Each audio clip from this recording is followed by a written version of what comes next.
Thank you for listening to this podcast from TRE, Talk Radio Europe, your voice in Spain and around the world.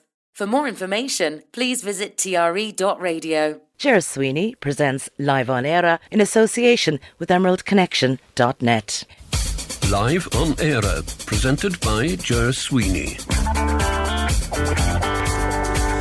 I will start by saying thank you very much to Howard Brereton. Thanks a million, Howard, for looking after us for the last hour. Look forward to your conversations with us tomorrow between 6 and 7. Fair play to the dog, to Luna. Smashing dog is Luna. Bringing you to meet Irish people. That dog has wonderful taste. The next thing I should do is apologise for not being here last week. I was working away and I was supposed to finish on the Monday night, but unfortunately it dragged on and I was away from home. It dragged on until Wednesday and I was starting something else on Thursday morning in the same location, so I had to stay and couldn't get home. So just that's the way it was. So apologies for that, and thank you to Mari for cobbling together the best of. I didn't get a chance to listen to it, so I don't know what it was, but there you go. And I shall now say you're very welcome to this evening's Live on Eire, the Irish programme. I'm with you until 9 o'clock. I hope you can stay with me. As I look out the window, it's kind of chilly. It is, yeah. It's kind of, the nights are chilly. But I see blue sky and I see clouds, but we had some rain a little earlier on. I know the weather is still smashing in Spain. So if you're in Spain and listening, enjoy it. And of course, our thoughts go with the people in Florida who are expecting Hurricane Milton to arrive fairly shortly. I know I was watching a little bit of news before the start of the programme, reports coming in that the rain had started and the winds were picking up. So hopefully all will be well. I've got an interesting programme for you this evening. As I said, I hope you'll stay with me until 9 o'clock. Patricia is going to be here. She started a series recently on the hidden gems across the island of Ireland. She's got another story in that series this evening, in fact in the first hour of the programme. And in the second hour of the programme, George Lee will join me for a chat. The G2 Summit, we call it. You see, G for George and G for Ger, the two Gs. G2 Summit. And we're going to be talking about some of the things that people in Ireland are talking about at the moment. So that's always an interesting one. And in fact, George and I had that conversation this morning because he's not available this evening. So you would hear that. And I'm looking forward to letting you hear it as well. Got some music in there for you as well that I hope you will enjoy. And as always, if you would like to get involved in the programme for any reason, you're more than welcome to do so. You can send a WhatsApp message to +34 645 99 67 95, or you can send an email to studio@tre.radio. The main library at Trinity College in Dublin has been renamed after Irish poet Eire Boland. It's the first building on Trinity's campus to be named after a woman, and the decision was announced today following a meeting at the university board. The library, formerly known as the George Berkeley Library, was denamed in April of last year because the renowned Irish philosopher was also a slave owner and what was described as an apologist for slavery. At the time, Trinity College Dublin said that the use of Mr. Berkeley's name on its main library was inconsistent with the university's core values of human dignity, freedom, inclusivity and equality. The move to name the building in honour of Eire Boland follows a period of research, analysis and public consultation overseen by the Trinity Legacies Review Working Group. During a public consultation, 855 submissions were made. The working group identified several options for consideration with the renaming of the building as the Eire Boland Library. They preferred recommendation to the board. The poet, who died in 2020, was one of the foremost women in Irish literature, publishing many collections of poetry as well as teaching and lecturing in Ireland and in the US. She was born in 1944. She spent some early years in London and New York. She returned to Ireland to attend secondary school in Killiney and later university at Trinity. As well as being a student, she was a lecturer at the university, so it's very fitting that she, indeed, the library now holds her name, and good choice, I think. And I don't think you'd have any difficulty from anybody with that. Irish singer-songwriter Dermot Kennedy, whom you hear his music on the programme quite regularly, has said that he had a very fruitful time writing new music in Nashville over the summer, and that he has made a third album that he is very proud of. The yet as untitled record is the follow-up to 2019's Without Fear and 2022's Sonder, and the Dubliner has said that Nashville was a good time and a lot of good music was made. Last week, Kennedy announced his new global Irish music and cultural festival called Mishnoch, which will take place in Boston and Sydney on St. Patrick's Day. He said that he wanted to set up the festival to celebrate Ireland and our culture. He said that we're all so proud of Irish music and always have been. Our culture reaches so far across the world, so he wanted to do something that celebrates Ireland and our culture. The Irish have always generated music and artists who punch well above our weight, he said. Kennedy, who has enjoyed massive success in Ireland, has also handpicked 3 Irish acts from his from this year's Ireland Music Week lineup, and Cork 5-piece Cliffords, Dublin hip-hop artist Finch, and Dublin's Big Love to appear in Mishnoch. So we wish them well, and no doubt we will hear plenty about that on St. Patrick's Day, the 17th of March next year. Now, I want to tell you something as well about our Spanish-Irish cultural advisor on the programme, Antonio Sierra. As you know, Antonio works tirelessly for the programme, but an article that was sent to me a little earlier on, the Ministry of Transport receives a request to rename the Avila railway station after Santa Teresa. Did you know about this? Well, I'm telling you about it now. I know this part of it is Spanish related, but it does get into the whole Irish thing.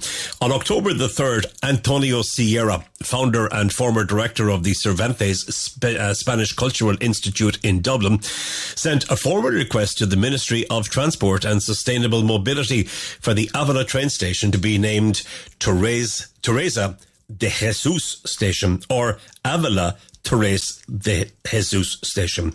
The proposal seeks to honour the memory of the illustrious writer and religious woman from Avila, Saint Teresa of Avila, known worldwide for her spiritual work and her impact on the history of the Catholic Church. In a recent interview, Antonio explained the reasons for his initiative, pointing out that throughout his 40 years of life abroad, especially in Ireland, the UK and France, he observed that although many knew that Saint Teresa of Jesus, few knew that she was originally from Avila. The appointment would contribute to reinforcing the identity of the city and giving visibility to the figure of Saint Teresa, he said. The proposal follows the model of other train stations in Spain, which he went on to name. And of course, if you're in the Malaga area, you'll be familiar with the Maria Zambrano train station, which bears the name of prominent female figure. So there you go. Antonio also highlighted the historical value of Teresa de Jesus as a reference not only for religion, but for the recognition of women in history. In the 16th century, Teresa de Jesus was a woman who challenged the established order, confronting the authorities of her time, including the Inquisition. In this current context, in which there is a struggle for equal rights, highlighting her life and work is more relevant than ever, Antonio added. The proposal, which also seeks popular support to obtain greater visibility and backing, coincides with the festivities in honour of the saint, which are celebrated on the 15th of October in Avila. So that will be next week that is happening. Antonio has invited citizens and the media to join the initiative by writing to the Ministry of Transport to show their support. In addition to this request, he doesn't do things by halves, or Antonio. He has taken the opportunity to highlight the figure of the Irish writer Kate O'Brien, who in her work, Teresa of Avila, offered a personal and passionate interpretation of the saint. On the occasion of the 50th anniversary of O'Brien's death, Antonio has asked the Avila City Council that the writer be named an adopted daughter of the city, in recognition of her legacy and her interest in the figure of St. Teresa. It should be remembered that Kate O'Brien already has a street in Avila, located next to the train station, and in the town of Gotrendura, a place that is disputed as the possible birthplace of St. Teresa. This youth initiative by Jose Antonio Sierra seeks not only to highlight the role of Teresa de Jesus, but also to strengthen cultural ties between Spain and Ireland, recalling Kate O'Brien's fascination with Avila and the mystical saint. Now, both the Ministry of Transport and Avila City Council have the floor to respond to these proposals that promise to bring with them important cultural recognition and an impact on the historical memory of the city. Antonio has told me about his quest to have that done, and I thought it was time to bring the information to you as it seems to be gathering momentum. And if it is a thing that you are in a position to support that, well, I'm sure that Antonio would be very grateful for as much support as you possibly can.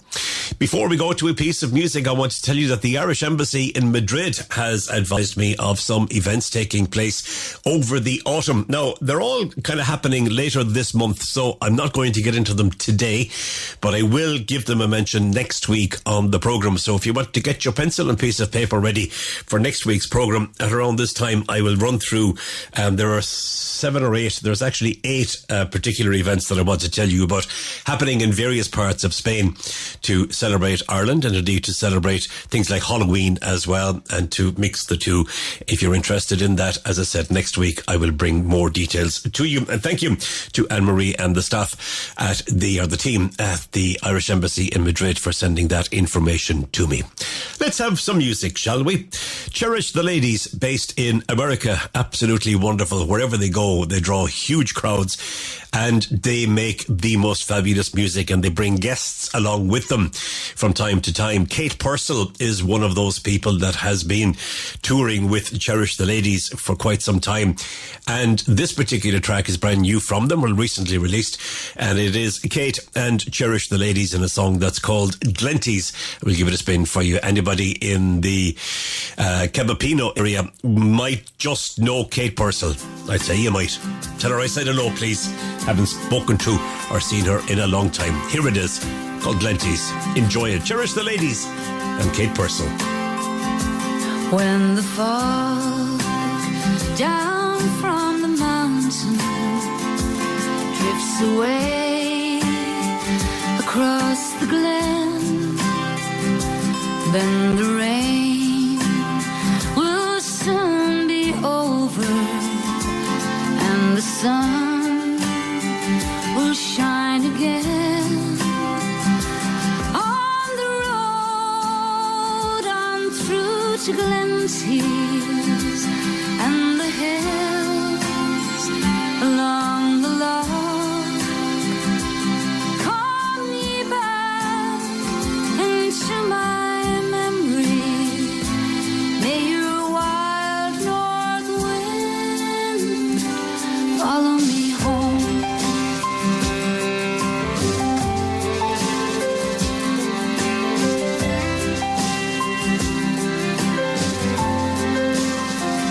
Swallows dance upon the heather, finding food for their young, and the sheep, they climb the mountain when their long, long day is done. On the road on through to Glenties and the hills along the loch, call me back into my memory.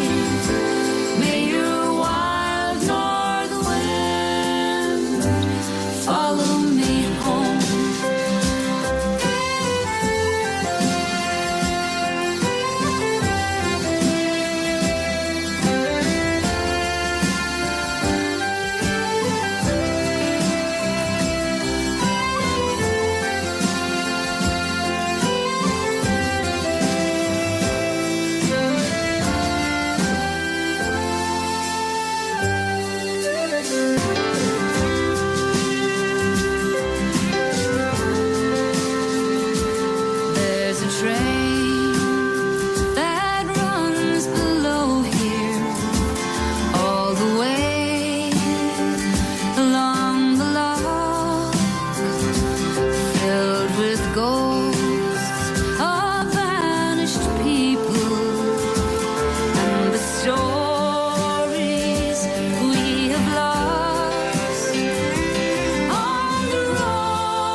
it lovely? It's called Glenties.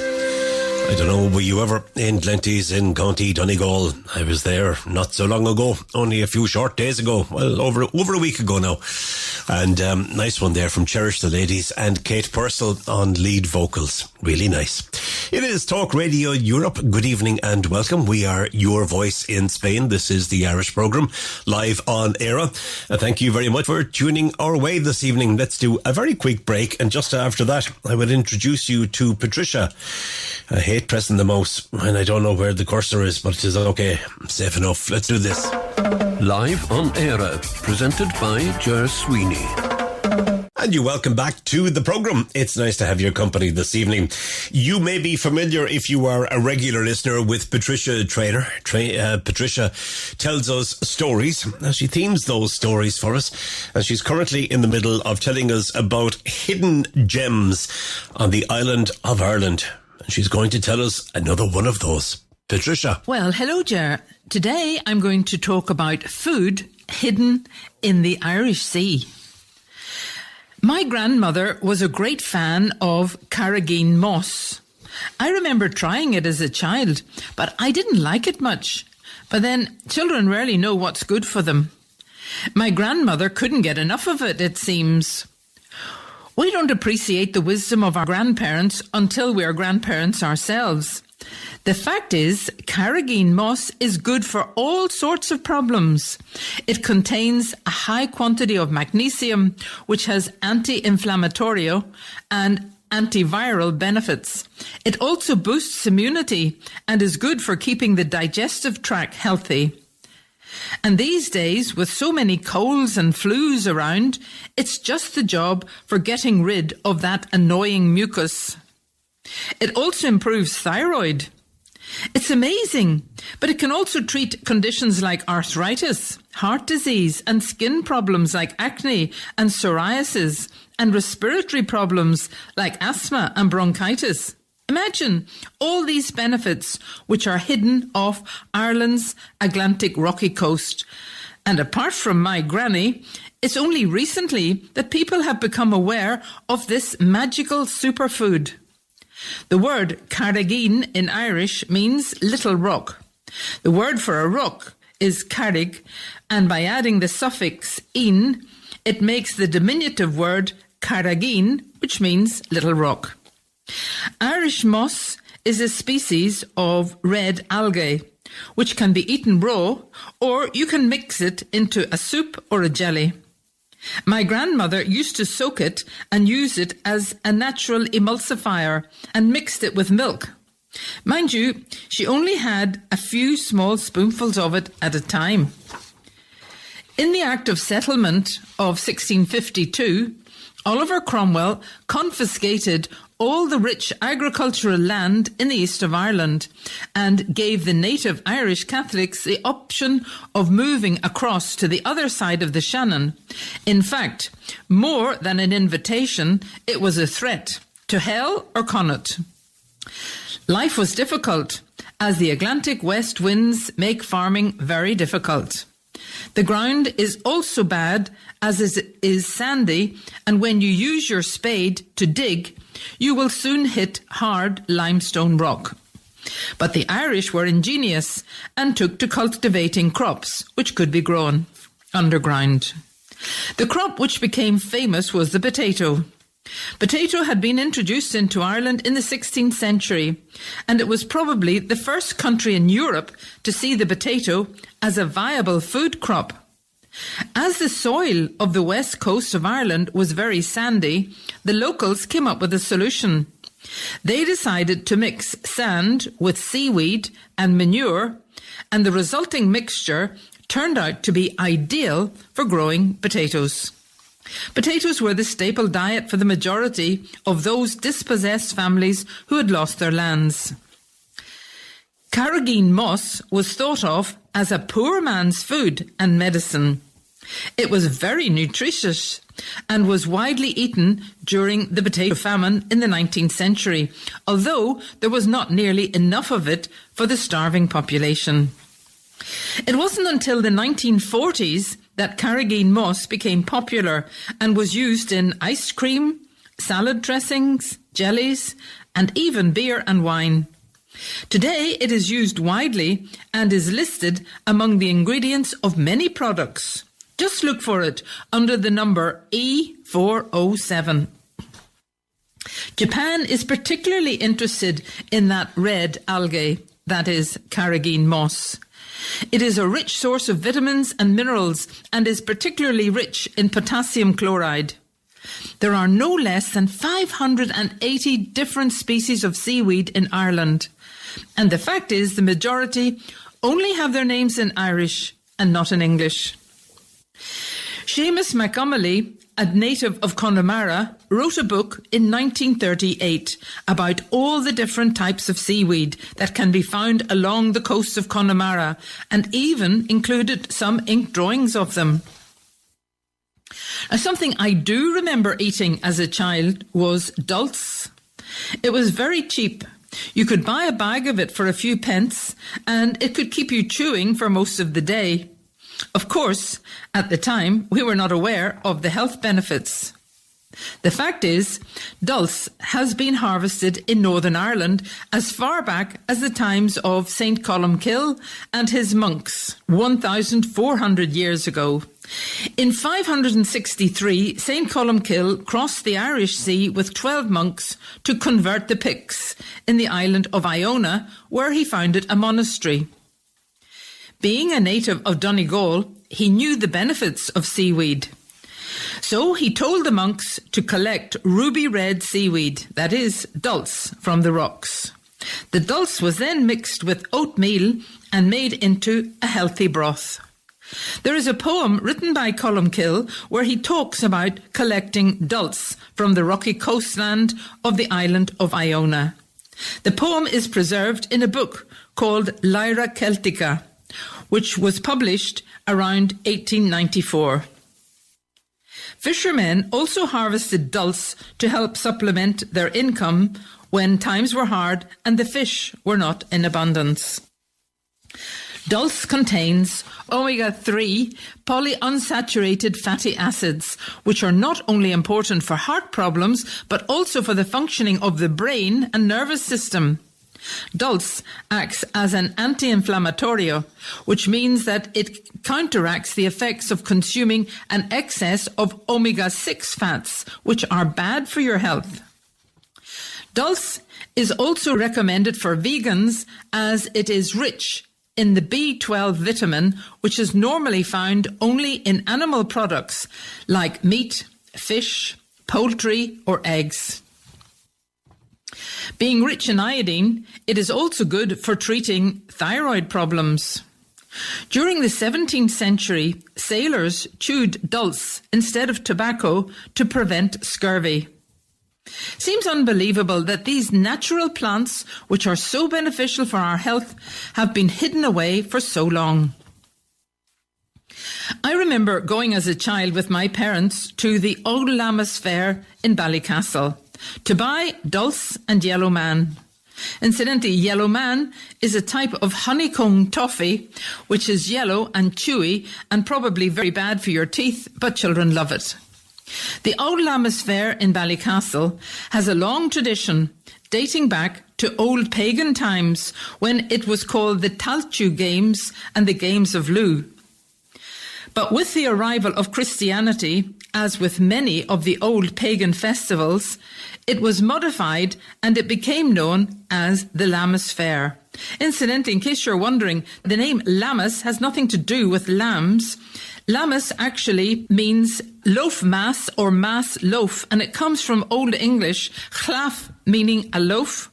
And the custom was to place loaves of bread baked from the first harvest in August on the altar of the church. So that's why it's called Lammas. The Lammas Fair in Ballycastle began in 1606, and since then it is held every August. It attracts thousands of visitors, and the streets are full of stalls selling everything from a wide range of goods to livestock to hand-painted scrolls. The Old Lammas Fair has something for everyone, including face painting and pony rides for the children, and of course, singing and dancing and food and drink. But the fair is famous not only for trading horses, but also for having the longest tradition of dulse trading.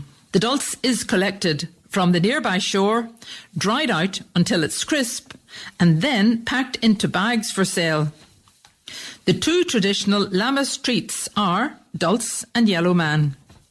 There's no getting away from it. Dulse is the superfood of today.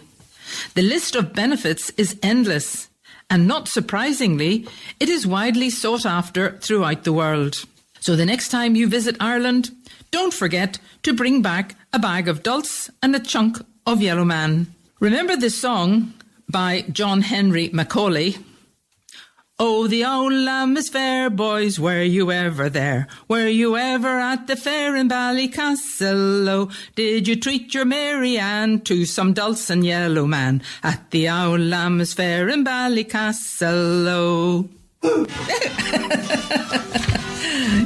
I remember that so well. We used to love that.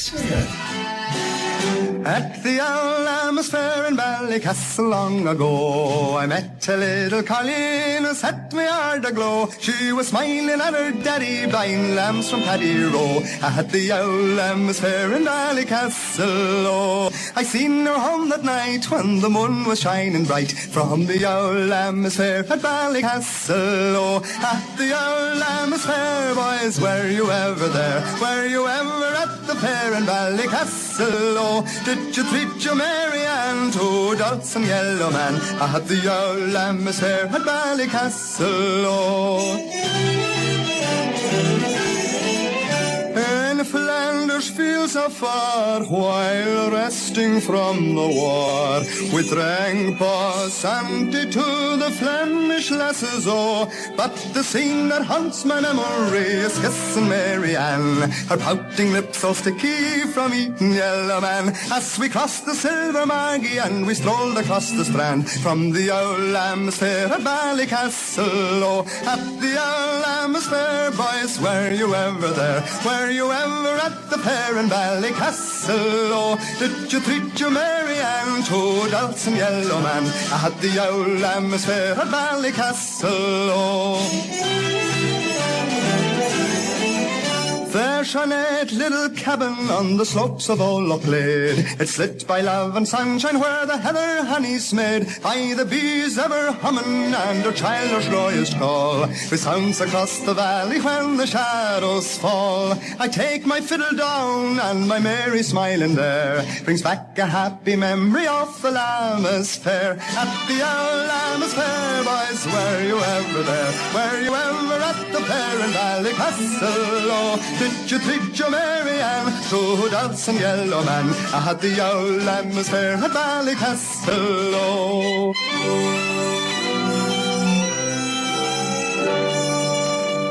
At the Old Lammas Fair at Ballycastle, oh.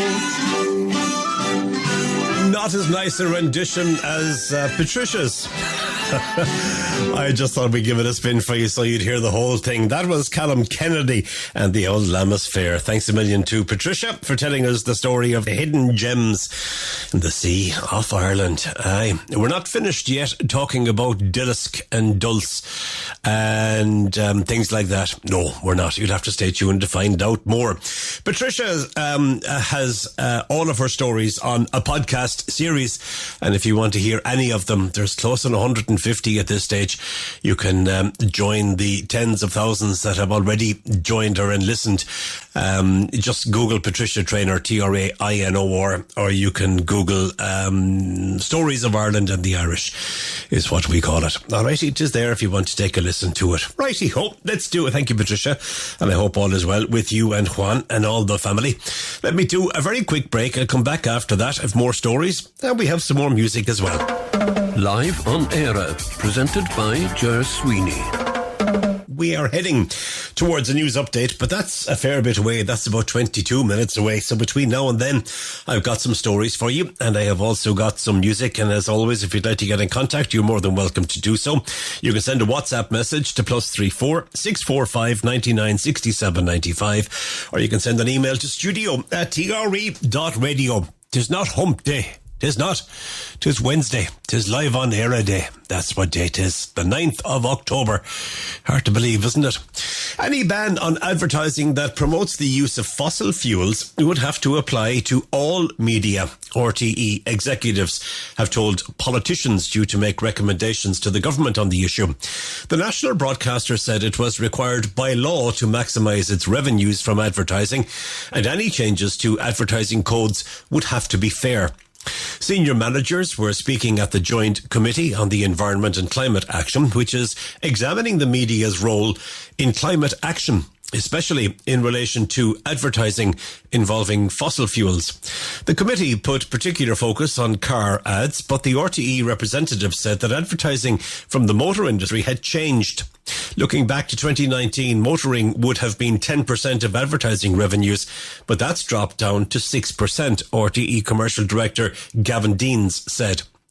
We also looked back to June, and over 50% of all car advertising was to do with fully electric or hybrids. Mr. Deans said that there had also been a huge shift in energy company advertising, and they now focused on retrofitting wind energy and electricity rather than fossil fuels. He told the committee that airline advertising had plummeted by 65% and now made up just 0.2% of advertising revenue. Gas and energy brought in 2.8%, with travel and transport at 4%. He stressed, however, that while revenues from these sectors were falling, they were still hugely important to RTE finances. If new regulations were to be introduced, they would have to apply to all forms of media, he said. It has to be fair, and we have to play by the same rules as others, he added. Comisiún na Man, the media regulator, is currently taking submissions on a review of all advertising and sponsorship codes for television and radio, but the RTE representatives said that they had not yet finalised theirs. UN Secretary-General Antonio Guterres has called for an end to fossil fuel promotion, asking every country to bring in bans and every news media to stop taking fossil fuel-related advertising. Irish Doctors for the Environment told the committee that the Irish media should heed that call. The negative health effects of climate change and biodiversity breakdown are almost endless, Dr. Ola Nordrum said. There is a duty to make this an everyday topic, not a once-in-a-while topic. Irish media regularly promote advertising for the most polluting industries without any health warnings that these very industries will bring about climate collapse. Fossil fuel advertising should go the same way as cigarette adverts, given the health impact, said Dr. Nordrum. The committee, which is to compile a report on the issue with recommendations for government, praised RTE's increased coverage of the climate crisis in recent times. However, Deirdre McCarthy, RTE's Director of News and Current Affairs, said it was hard to keep audiences engaged. There's a huge amount of ambivalence around the climate crisis and a huge amount of resistance to it. They don't care. It's nothing to do with me. It's somebody else's problem. That's a huge challenge, she said. Interesting. That they're looking at that in terms of advertising and promotion and so on. Yeah, I suppose when they're regulating the TV and the radio, they have to look at press, like the print, and they've got to look at social media.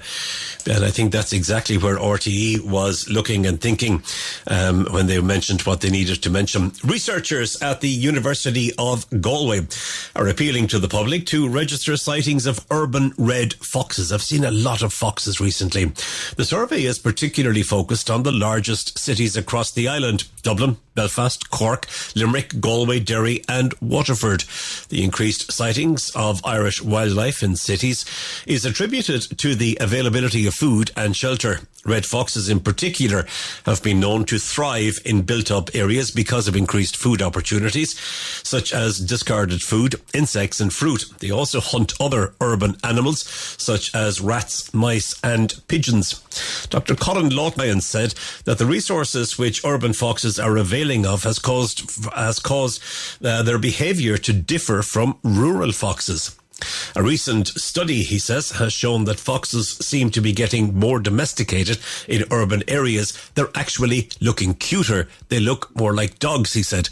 Their muzzles are getting shorter and they've got a more domed head. And that's because they've become more appealing to people and more likely to get treats in gardens. The aim of the survey is to create a distribution map of foxes and to better understand humans' relationships with the animals.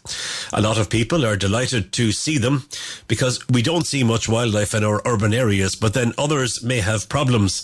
They can be messy, they can make a lot of noise, and so we're looking to make sure that we can manage the human-wildlife conflict, human-wildlife conflict without harming the foxes in any way. Members of the public can record their sightings using the Urban Fox Survey page hosted by the National Biodiversity Data Centre. Yeah, they are cute, aren't they? They are. I have this story to tell you about now. Will I tell you now? Or will I find a shorter one for you? Yeah, might find a shorter one. Actually, these are all long stories. I meant you're writing all the long stories. Right, I'll tell you what we'll do. Let's take a piece of music, because I don't want to have too much. Like, okay, we are Talk Radio Europe, but nice to get a bit of music in there as well. Here's some new music from a man that you've heard on the programme before. Here's Villagers, Mountain Out of a Molehill. Enjoy.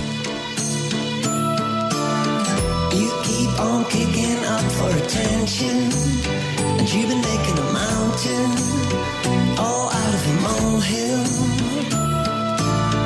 Feels like you live in another dimension. You've been making a mountain all out of a molehill. And you got the blinkers on, those heady days have been and gone. It's all enough to drive us round the bend.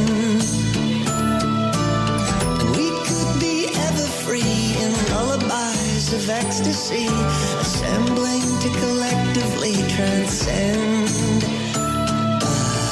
You keep on kicking up for attention, and you've been making a mountain all out of a molehill. It feels like you live in another dimension. You've been making a mountain all out of a molehill. Familiar friend, I love you, but I can't pretend. I barely recognized you as a past. Then I nearly got up close to tell you all my innermost. I wanted, but you never really asked. 'Cause you keep on kicking up for attention, and you've been making a mountain all out of a molehill. Like you live in another dimension, and you've been making a mountain all out of a molehill. You've been making a mountain all out of a molehill. You've been making a mountain all out of a molehill. You've been making a mountain all out of a molehill. You've been making a mountain all out of a molehill.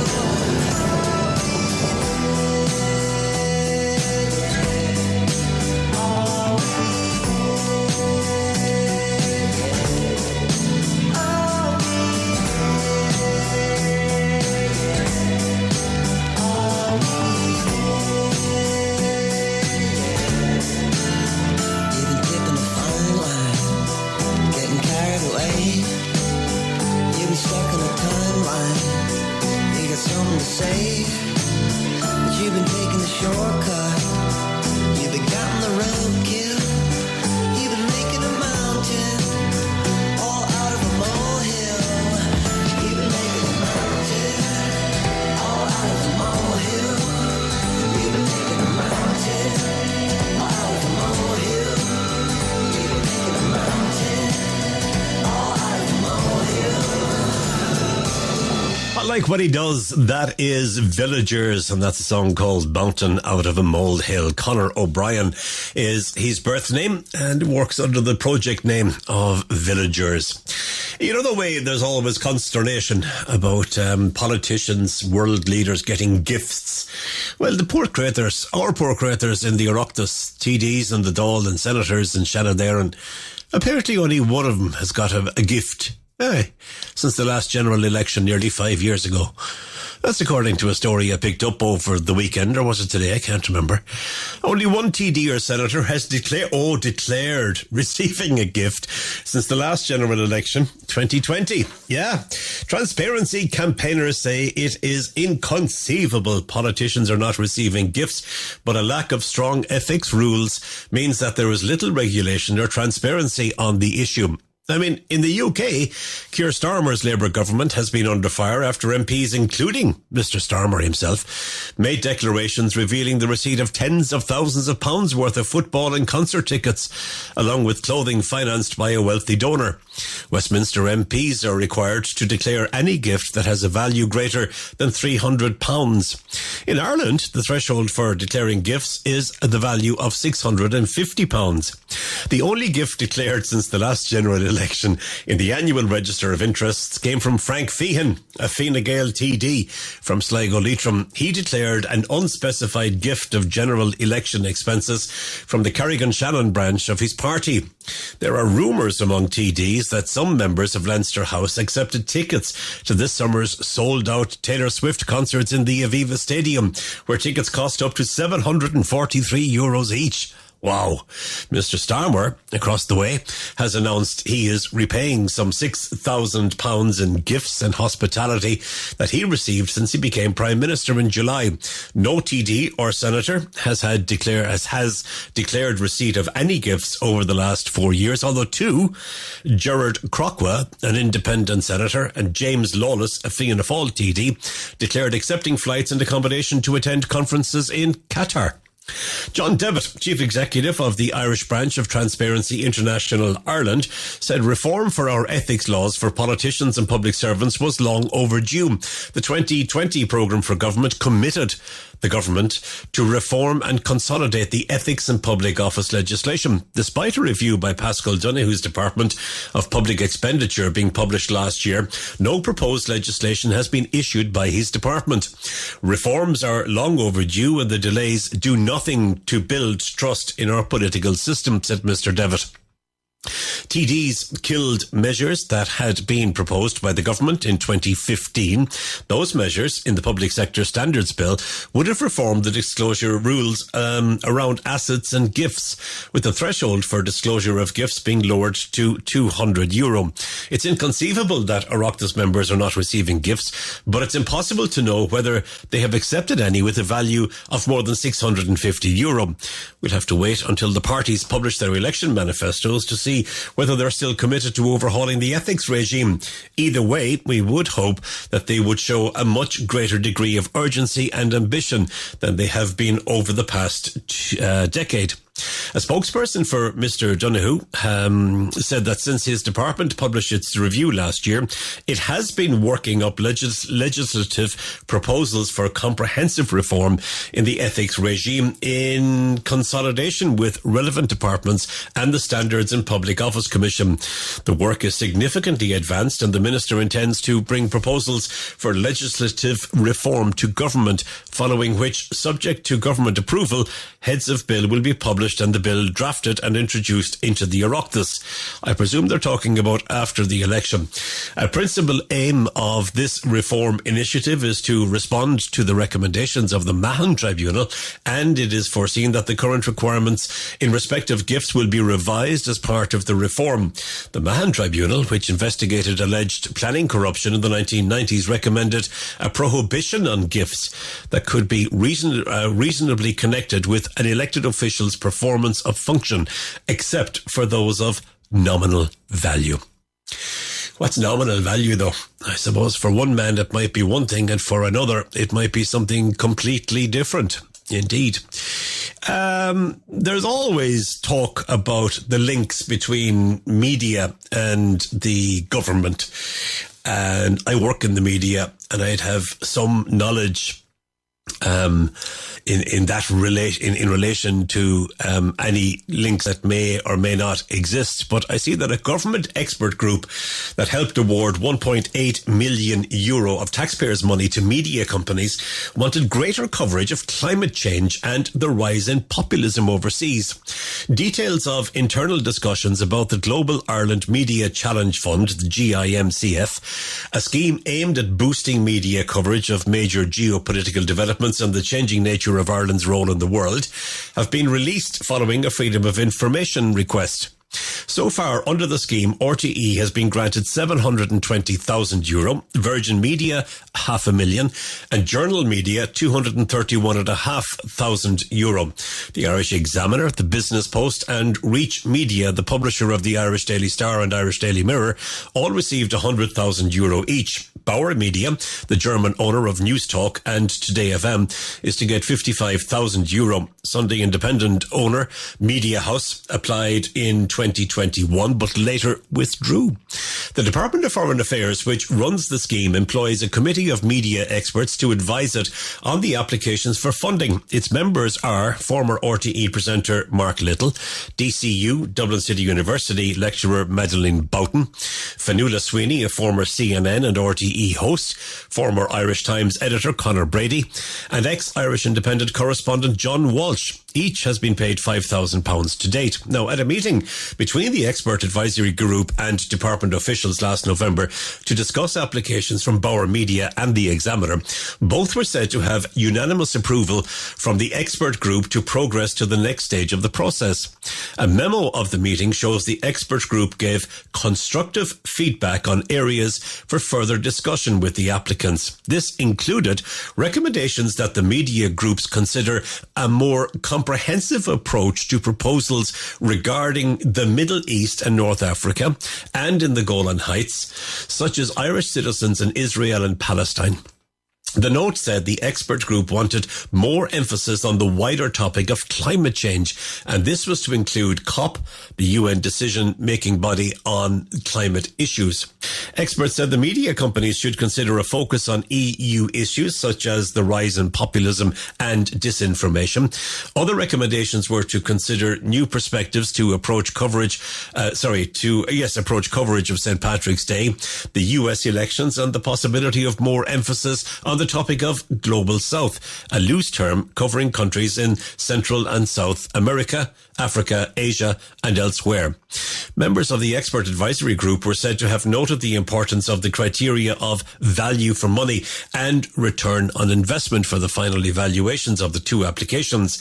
They said that detailed discussions on specific outputs and financial commitments will take place with PhD Media, an agency used by the department, engaged with the applicants to draft a memorandum of understanding which would outline those outputs and governance for funding.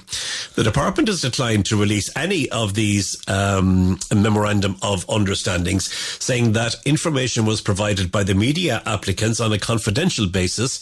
Records of meetings between officials and editors have also been refused. The Examiner did not respond to a request for comment.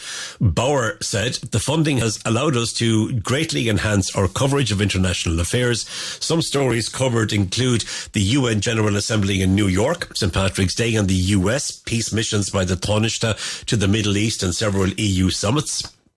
It added that the content is supplied to the network news service, which encompasses every commercial radio station in Ireland. One core principle of the GIMCF, that's the fund, is complete editorial independence. And at Bauer, the statement says, we have long established processes and policies in place in relation to editorial independence. RTE used its funding, they say, to hire three foreign correspondents in 2022. Yvonne Murray was hired as its global security reporter based in New York.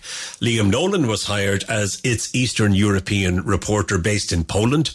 And Kagweni Misheni was hired as African reporter based in Kenya. Miss Misheni has since left the role. It's understood that the department allowed RTE to use the money earmarked for Miss Misheni for other foreign coverage.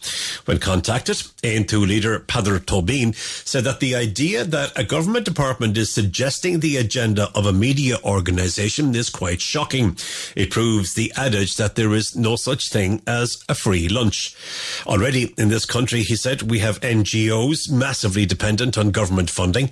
The dependency is a key part of the political media, political NGO bubble at the heart of the administration of, this is not healthy for democracy. RTE said its funding agreement clearly outlined that all initiatives undertaken by recipients of these funds are managed with complete editorial independence. Oh, there for you.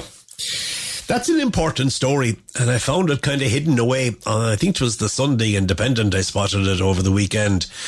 And it is an important document or an important piece of information. And I would imagine that we would hear a little bit more about that as time goes on. With those two stories now, they were kind of long-winded. Sorry about that. But we were kind of run out of time for music. I will repeat again, just in case, excuse me, that you're interested. You can contact us if you'd like at +34 645 99 67 95. That is our WhatsApp machine number.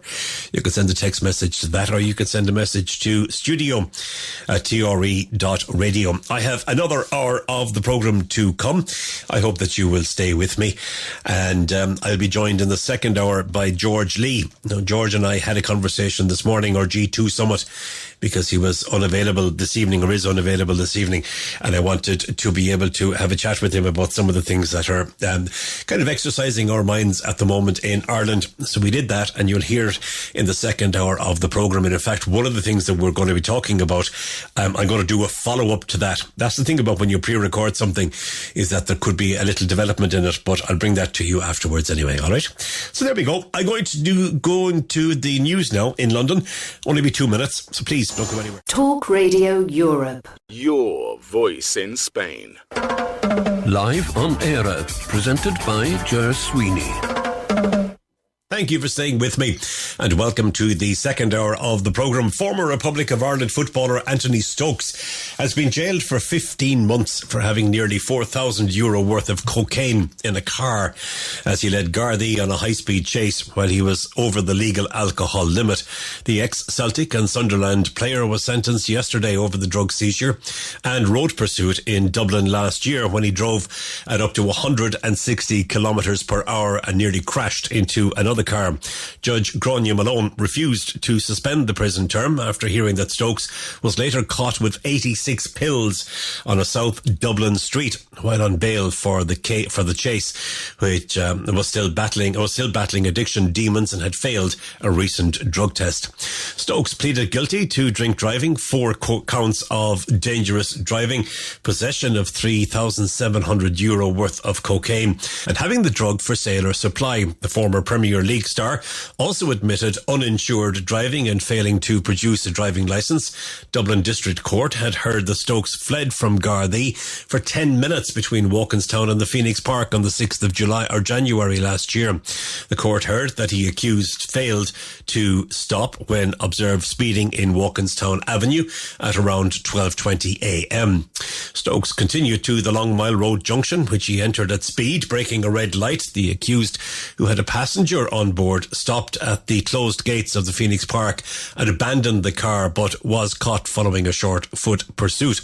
The cocaine was found in wraps inside a sock that were kept in the air vent of the driver's side of the car. Yesterday, the court heard that Stokes also admitted possession of clonazepam, is that right? Clonazepam? Oh, that'd be probably it. An anti-anxiety drug on January 16th last year. Gardaí were on patrol at the ramparts in Cabinteely at 10:50 p.m. when they saw Stokes acting suspiciously. He attempted to turn and walk away in a different direction when the patrol car approached. When they spoke to him, Stokes gave Gardaí his details but appeared agitated and appeared to be under the influence of an intoxicant. He told Gardaí that he was coming from a friend's address but could not say where that was. When the officer said that he would be searched, he produced a small container with 86 tablets that he said belonged to a friend. The court heard the accused had tested positive for cocaine in recent drug test. Defence solicitor Lorraine Stevens asked the judge not to jail Stokes and to instead consider him for community service. He's young, he's fit and healthy, and somebody who can offer huge skills to the community, she said. He had cooperated fully with the Gardaí on arrest. He was later released yesterday after taking up appeal bail. So there you have it. Okay, let's move on. New research published by the Economic and Social Research Institute in partnership with the Department of Children has found that lone parent families experienced a longer duration of economic vulnerability than two-parent families. Those who receive maintenance payments from ex-partners and those who have access to social support are less likely to face economic vulnerability. Around half of lone parents receive no maintenance from their former partner, while around 37% receive a regular maintenance payment, and between 11 and 17% receive a more irregular payment when required. The study draws on research which followed the trajectories of families between 2008 and 2017, from when a child was aged 9 months to 9 years. Family separation and entering into lone parenthood is a period of significant economic risk for families. Co-author of the study, Professor Helen Russell, said, "The high levels of economic vulnerability among lone parents highlights the need for increased efforts to support the incomes of those families."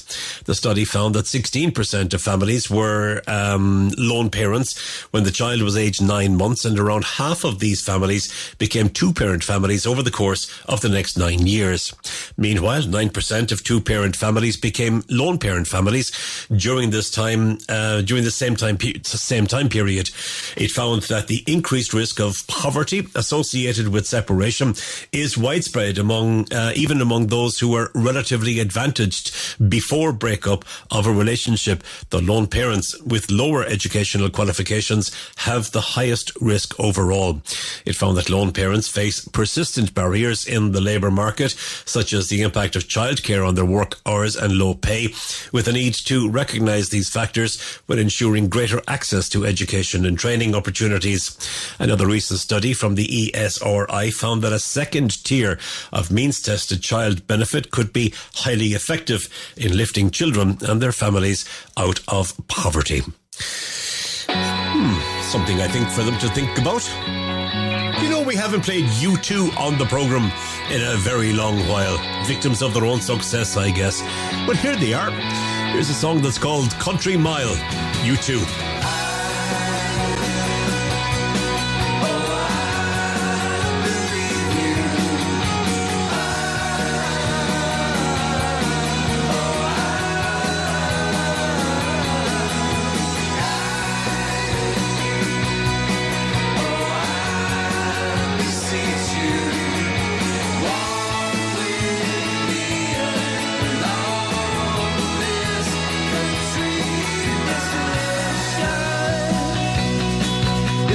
certain, but for the fact our hearts are hurting, the trees are weeping, the moon's not sleeping, nothing we carry that's worth the keeping.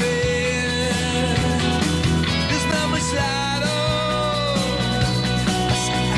side of the road, so we're walking as if our eyes are closed, walking as if our eyes are closed. I believe you.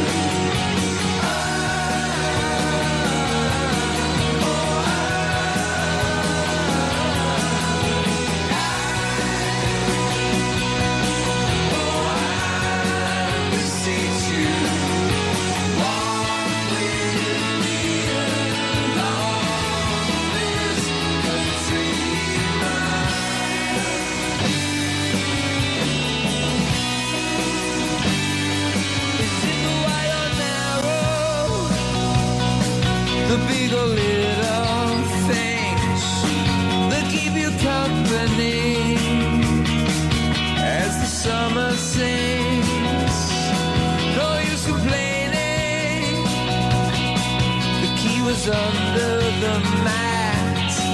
And if it's raining, you should have thought of that. Of course you should have thought of that.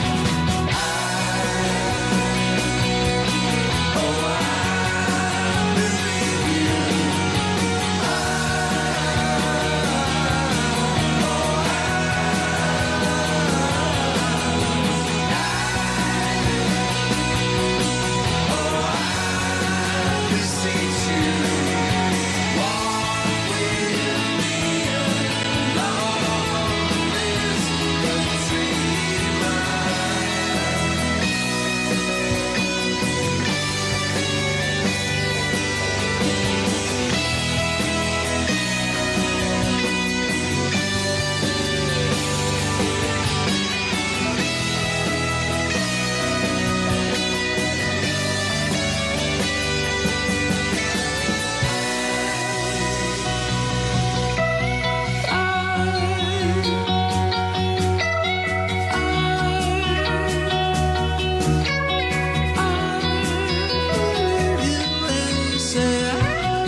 It's called Country Mile. It's U2. New music from them. Alrighty, I am going to take a quick break. I mentioned that George Lee will be joining us. He and I had a conversation this morning. We called it the G2 Summit. He wasn't available to do it live with me tonight, so we had a chat this morning. And you'll hear that just after this very quick break. Live on Eire, presented by Ger Sweeney. George Lee, it is always lovely to have you on the programme for another G2, and you're very welcome today. How are you? I'm not doing too bad, Ger, at all. I'm wonderful. Of course you are. It is heading towards the weekend, so it's not too bad. Are you finding it kind of chilly these days? I know the weather is saying that the weathermen is saying, and women and people that do the weather, they're saying that the weather is going to get colder over the next 24 hours. But are you finding, is it winter time yet? And there's a bit of a chill coming in there in the evening times. I'm minded to light the stove every so often, but I suppose it could be worse, Ger. You could be on the coast of Florida. Well, there is that, yes, indeed, and indeed our thoughts are with those that are waiting for that to hit. And I know we have a few listeners down that side as well, so yeah, we're thinking of you.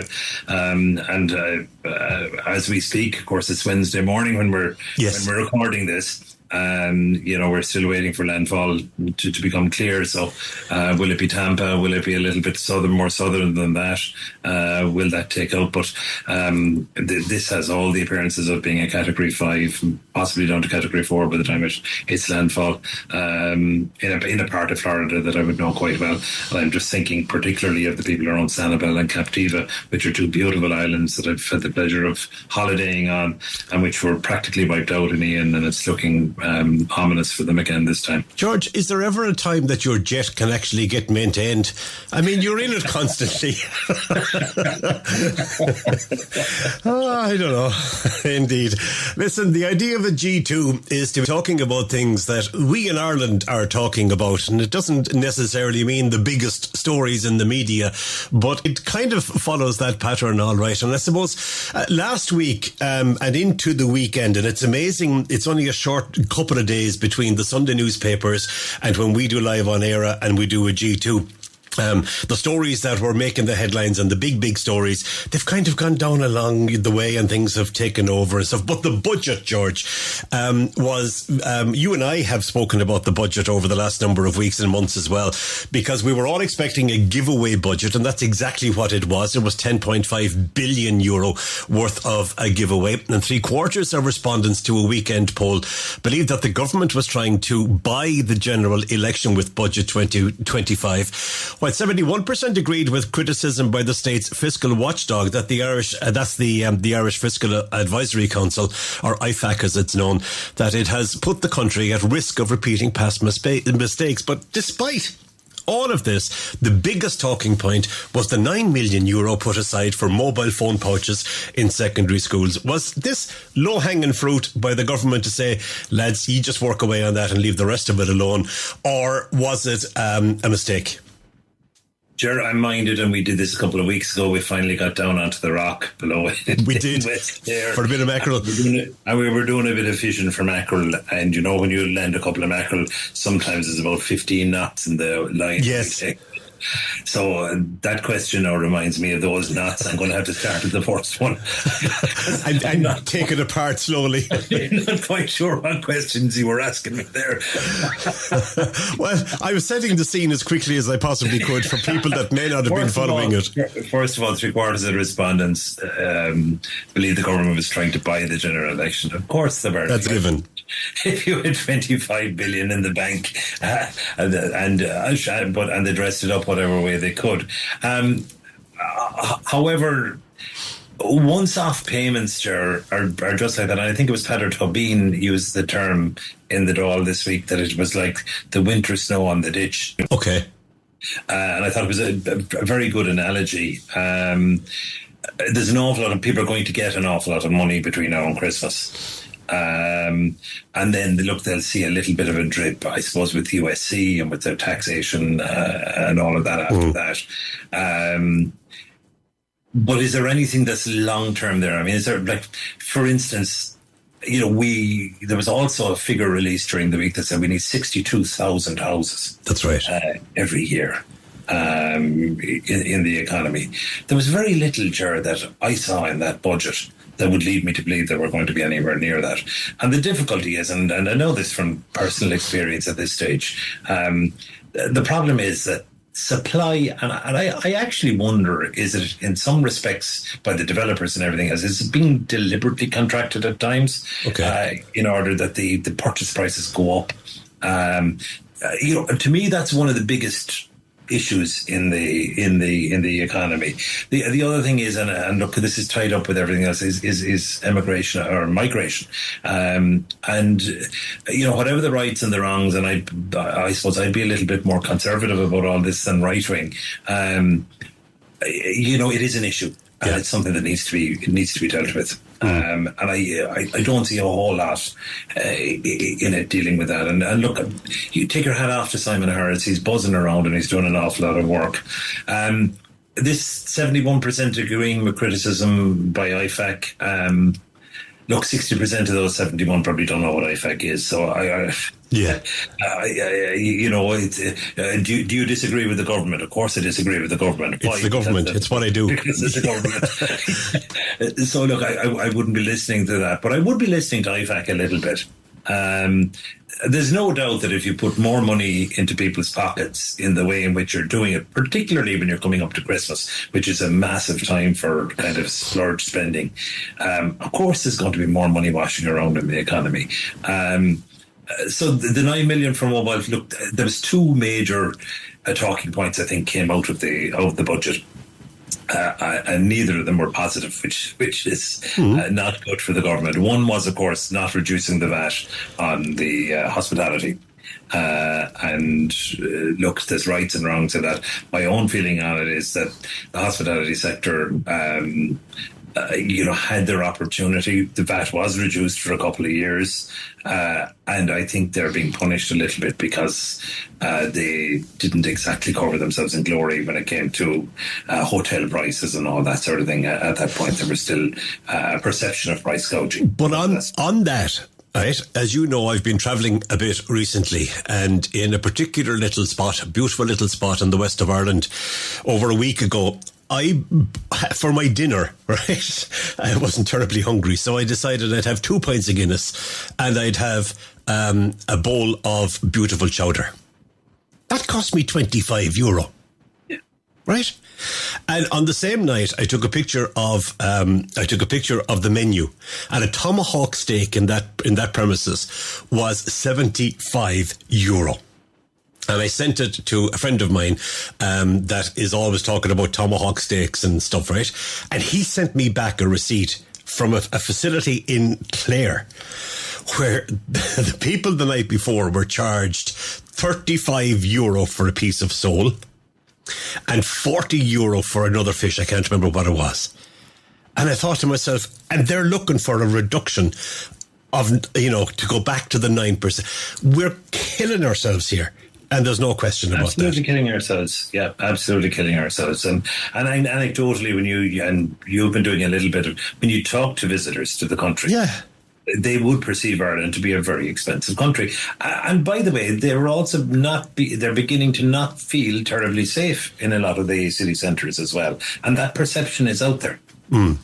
You have experienced that because somebody asked you recently about going to a particular city. Yes, and was it safe? A foreign visitor. I was queuing for a restaurant, and a foreign visitor was standing next to me, and we spoke. And look, I won't go into the details. No, don't. But they were staying in the B&B in a city centre, and the first question they asked me was, "We've heard that it's not terribly safe." Mm. To which I answered, look, it's the same as any city anywhere, in the world. Mojo, and you need to be aware of your surroundings and the people that are around you, and where do you do your belongings and all of that good stuff. But we do have an issue here, Ger, and we need to face up to this issue. Okay. Sorry, the next part of the question, I think, was about €9 million for phone vouchers, wasn't it? Fair play to you for keeping track. Look, this €9 million for phone pouches. Just to explain for anyone that doesn't know, the idea is that these particular security kind of locked pouches would be given to every student, second level student in the country, that they put their mobile phone into it. It's locked until the end of the day in school, and it has received a lot of column inches and a lot of time on media, audio and visual. And you and I both know, and I think the dogs in the street know, that if a kid wants to get around something, they'll figure out. Of course they will. They'll have a fake phone, or they'll have something or other, and they'll rock on with it. Look, Jared, the schools have been dealing with this for the last 10 years. Most schools have a fairly robust system put in place to deal with it already. Did we need to spend €9 million on it? No, we didn't. There's a bit of a rollback coming now, I think, from the point of view of the government, who realise that it's an own goal, and they said, look, we'll just make the €9 million available to the schools, and they can spend it on whatever they want to spend it on. Okay. And I think that's kind of the compromise that's coming available. Look, we've allocated to education in the budget. Let them use it. Use it whatever way you want to, yeah. Any of this going to come back and bite them when they're knocking on doors? Because they are knocking on, they're knocking on doors at the minute. I actually think what's going to come back and bite them more, Ger, is, and particularly when this whole thing ramps up, and I just get a sense that it is going to be the middle of November. I mean, it is, yeah. Everything point that way. But I think the whole waste around the security hut and the bike stand and the children's hospital, I think people are getting a little bit sick and tired of it, Ger. And, there's a level of waste, and there's a perception of a level of waste. Whether it's true or not, I'm not going to comment on. And then there's a perception that money isn't being spent on the correct things. Yeah. There's also a perception, and this really annoys me, that there were sports capital grants, for instance, given out over the last couple of weeks. Massive money, €90 million or something given out, and it's all very laudable. But every politician in the country is putting, stuff up on Facebook and social media and newspapers and everything else. I managed to get €2 million for this club and €500,000 for that club. I'm sorry, you didn't manage to get it. this is state money. It's not coming out of your pocket. You may have been the conduit that helped them understand the process. But they filled in the form. They're doing the work. And that galls me a little bit because, most of these guys wouldn't have the price of a pint in their pocket, I'll pass that along. There you go. Very good. Thank you very much. Listen, we talked earlier on about people saying, of course we talked about... Am I being very cranky, Ger, by the way? Not in this, George. Not in the slightest. Is it time to go yet? Have we a net break lined up? We talked about the government and people giving out about the government and the people within the government, as you were just doing right there. But we lost a great character. She was a Rottweiler in her day, but we lost a great character last week in Mary O'Rourke, the former deputy leader of Fianna Fáil. She was she was a health minister. She was an education minister. She was the first woman councillor to be elected to Athlone District Council. She was enterprise and employment as well. She was, and she was always perceived as being a tough campaigner, and she stood her ground and fought her battles. But when she retired, we saw a completely different side of her. A lovely, warm, Memmy granny. She was called the Memmy of the Dáil, and I was taken by the amount of commentary on her life and on her passing over the last week. Yeah, a couple of things in that. I suppose the first thing is that she was a Lenihan, Yes. And of course the Lenahans were a dynasty in Ireland. Brian Lenihan, young Brian and older, yeah. Conor Lenihan, and the Lenihan connection to the high years and all of that. There was all of that. So that was out there, and that needs to be borne in mind. So there was a very, very, very deep political DNA in there, a very deep Fianna Fáil DNA, and Fianna Fáil have come in for a lot of criticism over the last 30 or 40 years for all the right reasons. But to be honest, I think Mary O'Rourke was kind of the honest broker in an awful lot of that. That you would have seen her as being the Mammy, as you say it, but also kind of an honest broker in an awful lot of what was going on, and wouldn't be kind of caught on the wrong side of things.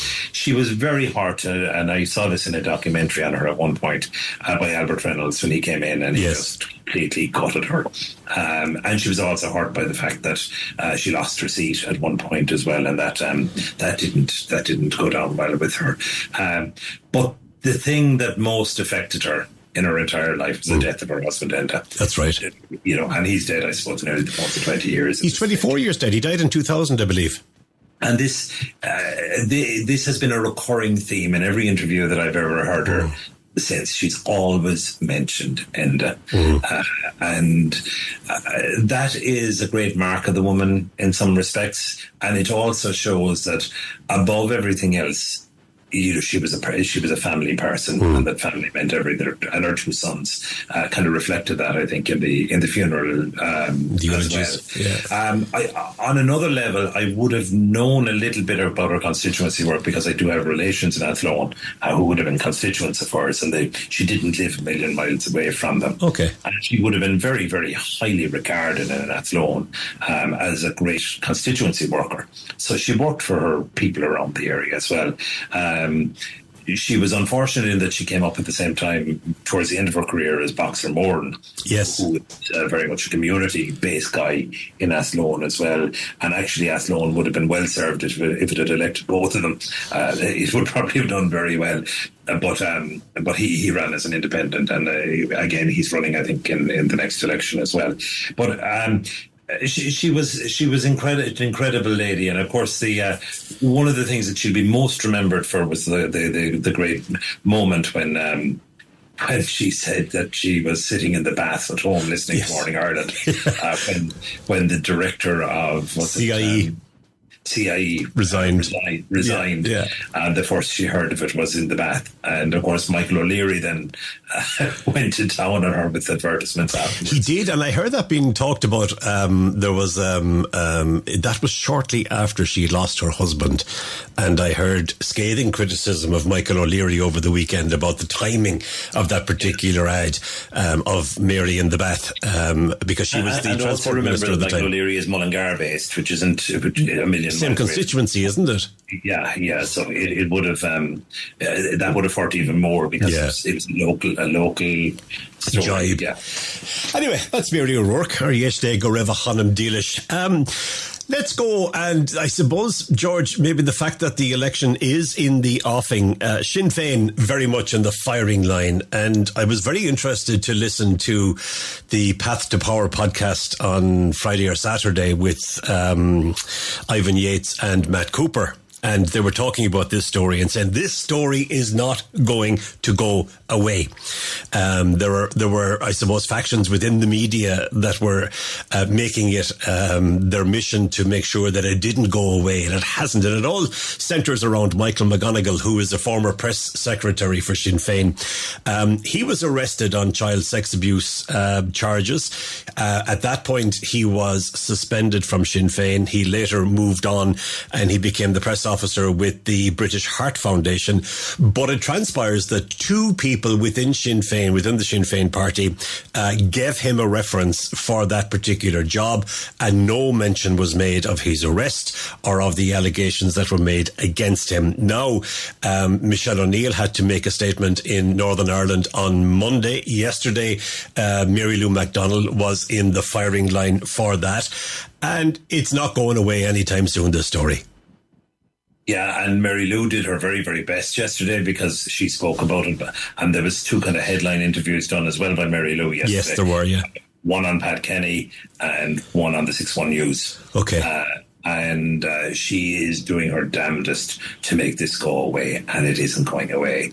And I think, look, up north, there's an awful lot of pressure on Michelle O'Neill because she has been perceived to be to have known something about this, and not to have done anything about it, and that's the perception. No, look, I do think Ivan Yates, and I heard that podcast as well.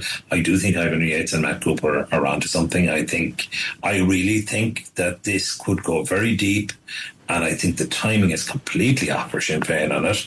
And I think a head will have to roll here before this is over. That would be my own perception of it. And you've got that on the one hand. And then on the other hand, Maria Cahill has shown up again on the media, both in print and on radio, definitely, and maybe even television. So it looks as though the knives are out, certainly. And as you say, something is going to probably have to happen before this. Is this another own goal by Sinn Féin in a series of troubling events for them? It hasn't been a good year. It hasn't been a good lead up to what they were hoping would be the election that would see them finally in government, sharing some part of government.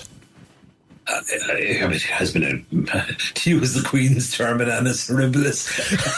It has. Which is a little ironic considering they're talking about Sinn Féin. But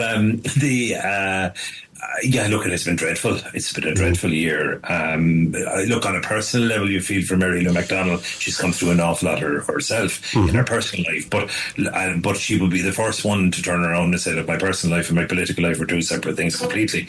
So, look, I think what is coming out now, and the timing is just completely off.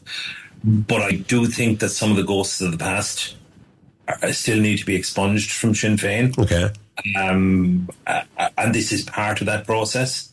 You know, that they're, I mean, they're 70 or 80 years behind, I suppose, Fianna Fáil and Fine Gael in ridding themselves of the Civil War politics. Right, yeah. And I don't mean this in any sort of a political way, but that shadow is still there, and it's still there in living memory, Ger, for people like you and me.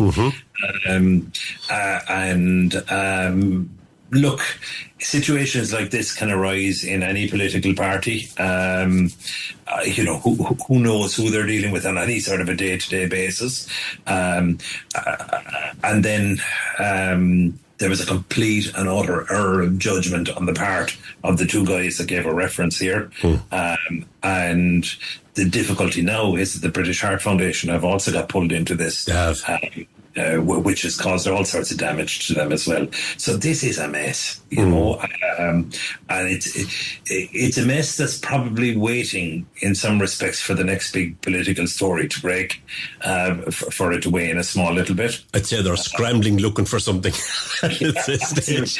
And look, you and I both know this is the way the news cycles go. Yeah. And they really need this to go away, you know, and there ain't anything, coming up. I suppose the only thing that might let it go is Simon Harris's meeting with Joe Biden today, which we'll talk about. Actually, we'll talk about it now, because there is a lot of expectation, I think, in relation to that meeting. Now, we do know that that Simon Harris was scheduled to meet Joe Biden in the Oval Office, and later there was to be a reception in the garden at the White House. And all of this is to commemorate 100 years of diplomatic connections between Ireland and America, because America was the first country to recognise Ireland's independence 100 years ago, or just over that. So that's the reason for it. But now we know that Joe Biden has cancelled the garden reception, and the reason for that is the impending hurricane in Florida,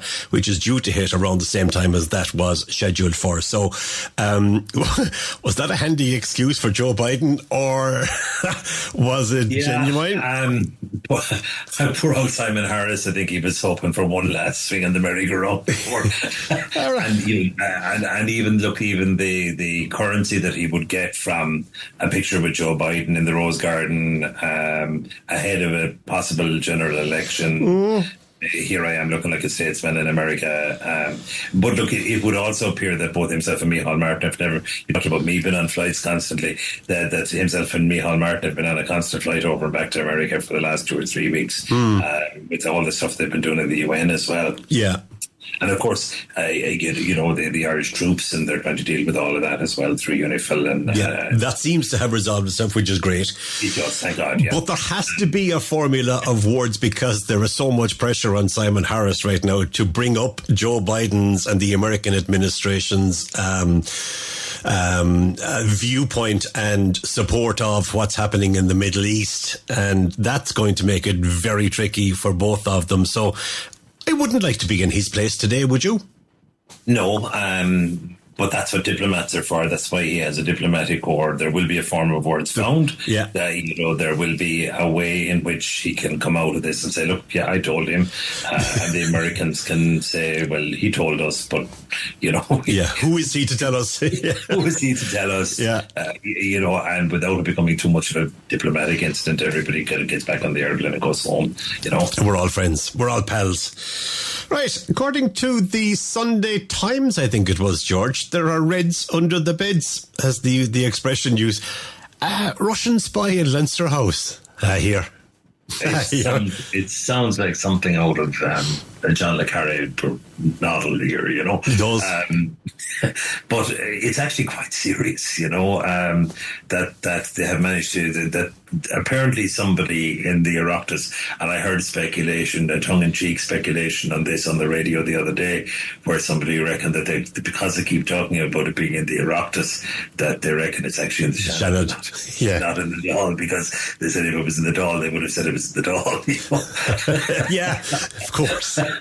What did they say? There are 220 members of the Oireachtas. Is that what the figure is? Yeah. And so they were saying it's likely that one of them at least has been tapped. But there was one of the TDs came out and said that he had been, I think it was Pater Tobin, was it? That he had been approached at one point to go and told he could meet Putin and that he'd get access and that his flights would be paid for. And 5-star hotel. The 5-star hotel and all of that, and he refused it. So, that would give a little bit of currency again to the fact that this is a possibility. Now, what they need to find out is is dubious enough. I mean, what do they know that kind of isn't in the public domain? They were talking about like the person in question was being quizzed on the Irish approach to Brexit and stuff like that. But sure, we know that MI6 were in here checking that anyway.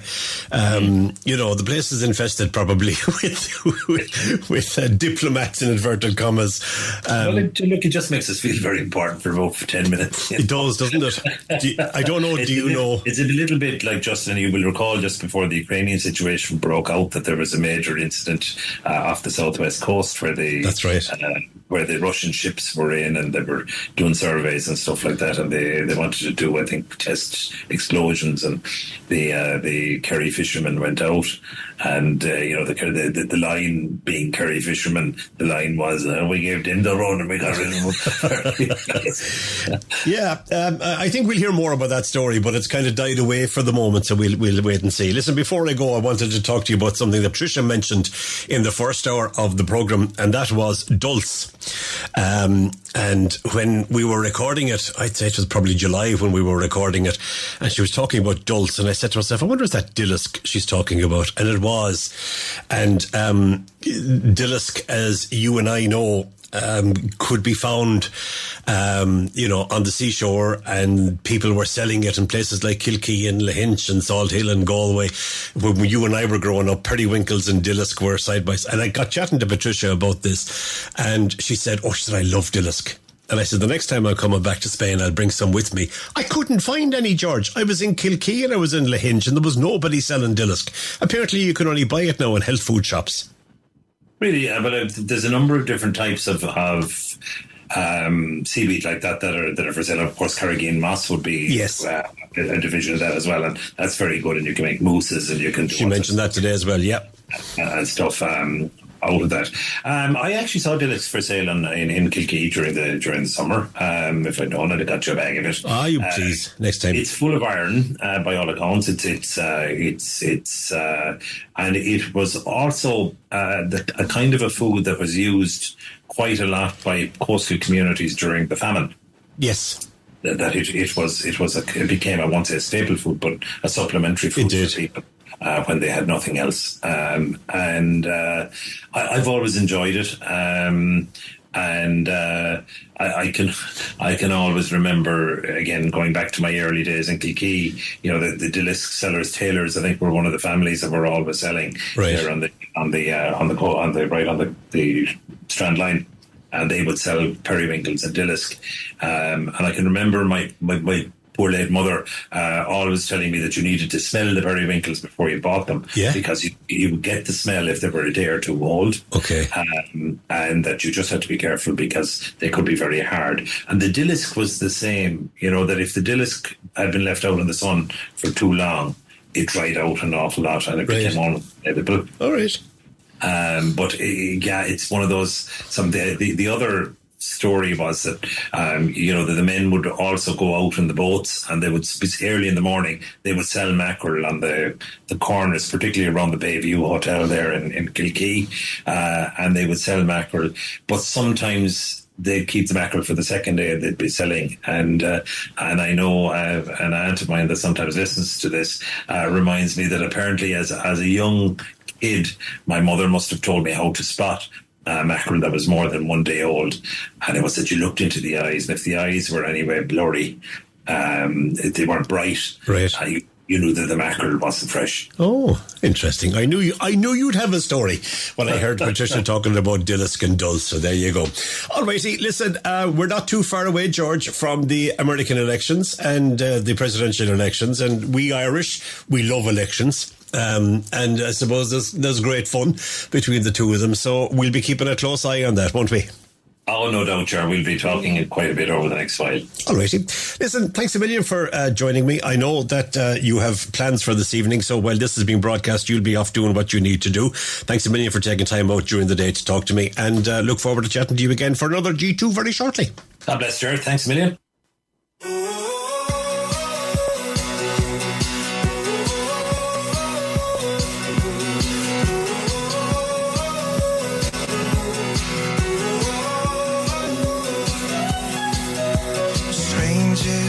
my head will keep making me forget where I came from. Where I came from. Well, there's madness in our eyes. We're too blind to realize just what we've done. Just what we've done. I feel it taking hold. I feel it rush in my bones for you. I think we're caught in a fight. Can we make it alright? With all these shadows on our backs, how can we take it back? And how can we love with our hearts on fire? Is this enough, or are we just burning ashes to dust like a funeral pyre? Can we love with our hearts on fire? How can we love with our hearts on fire? Alone between the sheets, down on these dirty streets, I lost my soul. I lost my soul. Such a losing game again, between angels and demons, and I feel cold. I feel cold. I think we're caught in a fight. Can we make it alright? With all these shadows on our backs, how can we take it back? Oh, how can we love with our hearts on fire? Is this enough, or are we just burning ashes to dust like a funeral pyre? Can we love with our hearts on fire? How can we love with our hearts on fire? Is this enough? Can we go higher? How can we love with our hearts on fire? How can we love with our hearts on fire? How can we love with our hearts on fire? Is this enough, or are we just burning ashes to dust like a funeral pyre? Can we love with our hearts on fire? How can we talk when the words just won't come out? Too scared to open up our mouths. Will we walk as the flames get higher? How can we love with our hearts on fire? Gavin James, that's a song called Hearts on Fire. Nice song it is too. Thank you to George for taking time out earlier today to talk to me. Let's have our G2 summit and talk about some of the stories that are engaging people in Ireland at the moment. And I mentioned to you that I would tell you about a story that had been updated since, and George made reference when we were talking about the Russian spy story, and he said that, or did I say, I can't remember, that you know, it's kind of gone quiet at the moment the last couple of days, but there will be more on it. And I see an update from this afternoon on both the Irish Independent website and the RTE website that several senators, right, have used their speaking time this afternoon to declare that they are not Russian spies. It comes after a newspaper reported that a politician in the Oireachtas had been allegedly recruited by Russian intelligence. It comes after, I've already said that, didn't I?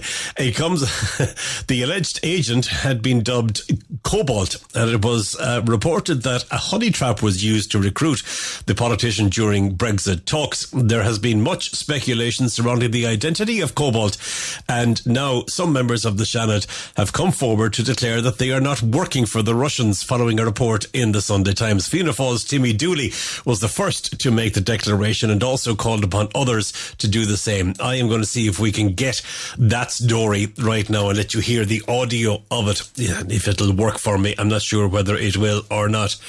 Okay, there you go. That Timmy members Dooley of the upper house have been involved with Russia, and that there may or may not be a spy in our midst. Careful now, Senator. You know what? I think I'm around a while. I think I'll manage this one. I think it's important that in order to avoid any potential stain on this House, that members would voluntarily Thank you. make a statement that they are not the subject of any investigation, or that they have never been in the clutches of Russia. And before I sit down, I can declare that I'm not such a person. That I have not. I hope everybody will use the opportunity to ensure that they declare that they're not a Russian spy. And I too, Senator Dooley, am like you, not one of those people either. So that's okay. Thank you, Anish and Shannon Maria Byrne. I want to declare not one of them either. Start number 4. But all right. Can I also say that I am not a spy, and I have no doubt that Senator Dooley isn't a Russian spy either himself, and Cathal Crowe are spending so much time keeping an eye on each other. The Russians wouldn't be up to them. Thank you. Oh, that's brilliant. For those that don't know what that comment was necessarily about, Timmy Dooley is a senator, lost his Dáil seat in the last election in 2020. He's a senator in County Clare, in my own constituency. Cathal Crowe is the sitting Fianna Fáil TD at the moment, and the two of them have locked horns on more than one occasion, and that's what that was making reference to, is that neither of them could be Russian spies, because they're too busy keeping an eye on each other and taking jibes at each other when possible to have the time to do that. So I'm glad we played that. Anyway, that was the update on that story. So it hasn't gone away, as they say, and there will be more on that for sure and certain. Right, politicians have sometimes been described as sharks. Well, let's talk about other sharks. 2 critically endangered angel sharks have been captured, fitted with electronic tags, and released into Tralee Bay in County Kerry, allowing scientists to track their movements and habitats for a period of 12 months. It is the first time that angel sharks have been tagged in Irish waters in over a decade, and the first time ever that they have been fitted with electronic tags. Researchers at the Marine Institute, based in Galway, say that the move is a crucial step in the conservation of one of the most endangered shark species in Europe. Angel sharks have been listed as critically endangered by the International Union for Conservation of Nature.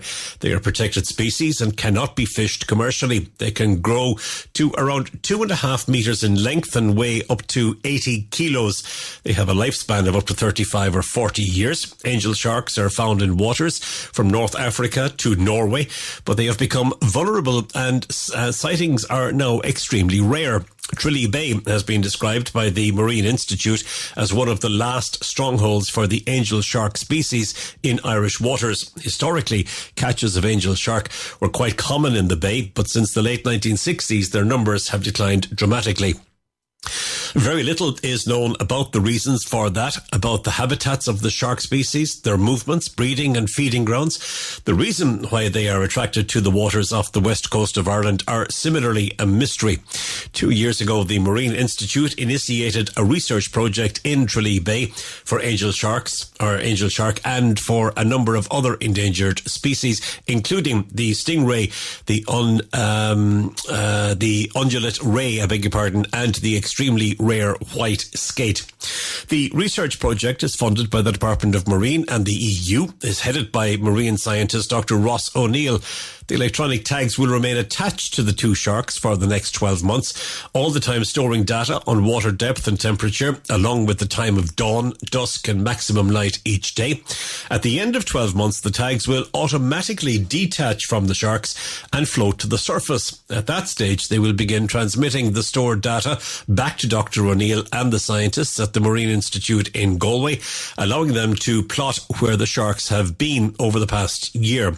Given that so little is known about the movement of angel sharks, where they feed, where they breed, the information gleaned from the electronic data is regarded as crucial in developing a conservation plans for the species.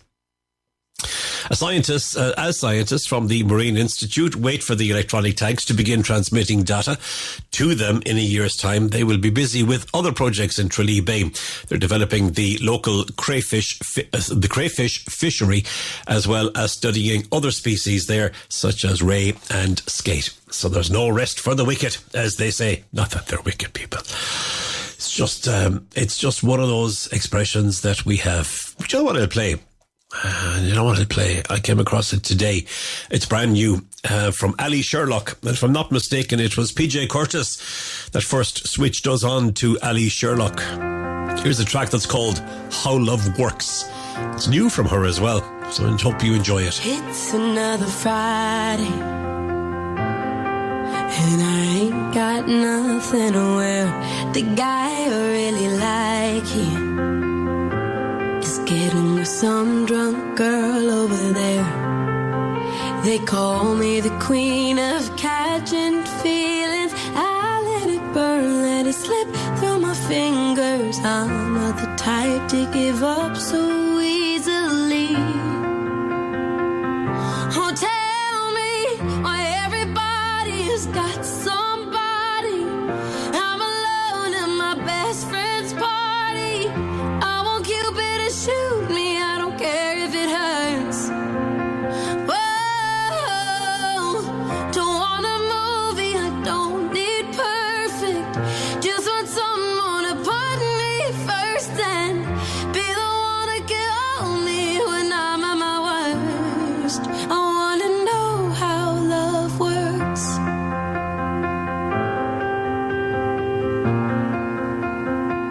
So go and take another photograph, like I'm having the best night, living my best life.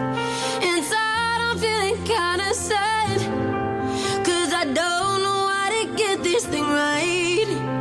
They call me the queen of catching feelings. I let it burn, let it slip through my fingers. I'm not the type to give up so easily. Oh, tell me why everybody's got somebody. I'm alone at my best friend's party. I want Cupid to shoot me, I don't care if it hurts. Whoa, don't want a movie, I don't need perfect.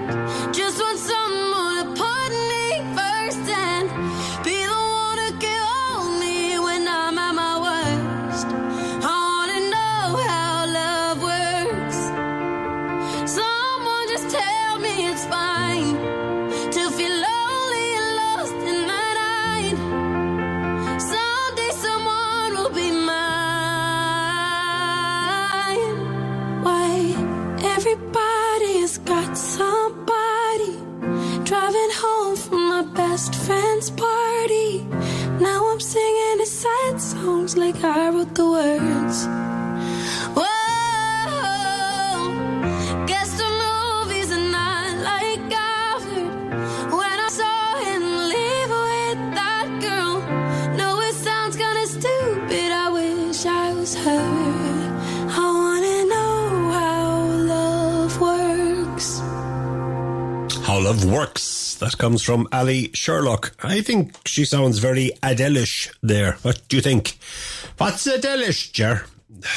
You know what I mean. Of course you do. Right, that's about the size of it, as the fella said when he cut the dog's tail. That's my lot, done and dusted. I have a minute and a half before I say goodbye. So will I tell you something a little bit about the Halloween celebrations? I will, so sure. All right. The Irish Studies Centre in the University of La Rioja will be hosting the 8th International Seminar on Halloween, Post-Human Intersections in Irish Literature, on the 28th and 29th of October. And if you want to know more, will you go to their webpage?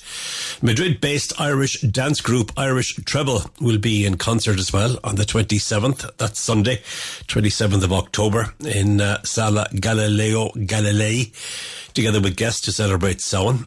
And look up Irish Treble online for more details. I want to say thank you very much to my two guests today, to Patricia. Thanks, Patricia. And thank you to George for the G2. As always, can I say thank you to Antonio Sierra, our Spanish-Irish cultural advisor on the programme. But most of all, can I say thank you to you for having the patience to stay with me for the past 2 hours. I really appreciate your company, and hopefully you... Stop it! I should have turned that off, but I'll be with you hopefully next week between 7 and 9 for another Live on Eire. In the meantime, look after yourselves. From me, Ger Sweeney. Bye-bye now. Ger Sweeney presents Live on Eire in association with emeraldconnection.net. You've been listening to a TRE production. If you've enjoyed this programme, there'll be another episode waiting for you next week, right here on this platform, where you can also access our extensive back catalogue of shows and interviews. For more information on our live programming, social media channels and apps, and how to contact Talk Radio Europe, please visit TRE.radio.